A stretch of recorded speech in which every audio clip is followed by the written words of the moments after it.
पानगावात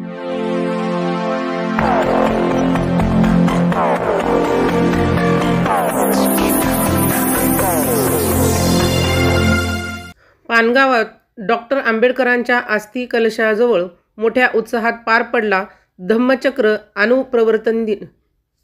रेणापूर तालुक्यातील पानगाव येथील डॉक्टर बाबासाहेब आंबेडकर यांच्या अस्थि कलशाजवळ 69वा धम्मचक्र अणुप्रवर्तन दिन निमित्त दरवर्षी होणारा पंचशील ध्वजारोहण सामूहिक महिलांच्या हस्ते करून मोठ्या उत्साहात साजरा करण्यात आला।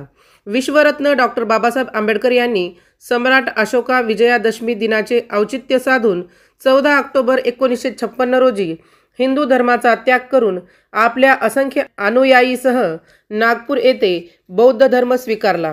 त्या घटनेला आज 69 वर्ष पूर्ण झाले आहेत। याच दिवसाची आठवण म्हणून भारतभर धम्मचक्र अणुप्रवर्तन दिन साजरा केला जातो। त्याचाच भाग म्हणून पानगाव तालुका रेणापूर येथे असलेल्या परमपूज्य डॉक्टर बाबासाहेब आंबेडकर यांच्या पवित्र अस्थि कलशाजवळ गुरुवार 2 ऑक्टोबर रोजी सकाळी 9 वाजता भगवान गौतम बुद्ध यांच्या प्रतिमेस तात्याराव आचार्य, डॉक्टर बाबासाहेब आंबेडकर यांच्या प्रतिमेस सत्यशीला आचार्य, तर डॉक्टर बाबासाहेब आंबेडकर यांच्या पवित्र अस्थि कलशास माधव आचार्य यांच्या हस्ते पुष्पहार अर्पण करून अभिवादन करण्यात आले। या ठिकाणचा मुख्य पंचशील ध्वजारोहण उपस्थित असणाऱ्या सर्व महिलांच्या हस्ते सामूहिकरित्या संपन्न करण्यात आला।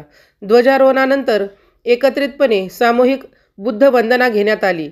डॉक्टर बाबासाहेब आंबेडकर चौकात आणि डॉक्टर बाबासाहेब आंबेडकर चैत्य स्मारकाच्या ठिकाणीही ध्वजारोहण पार पडले।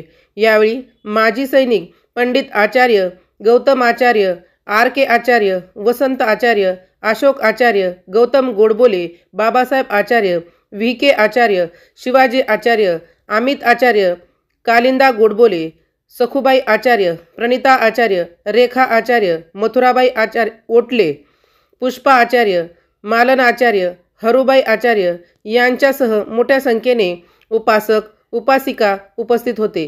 कार्यक्रमाचे सूत्रसंचालन विष्णू आचार्य यांनी केले, तर दिवसभर परिसरातील बौद्ध अनुयायींनी येथील डॉक्टर बाबासाहेब आंबेडकर यांच्या पवित्र अस्थि कलशास शिस्तीने अभिवादन केले। राजमत न्यूजसाठी सुधाकर फुले, लातूर।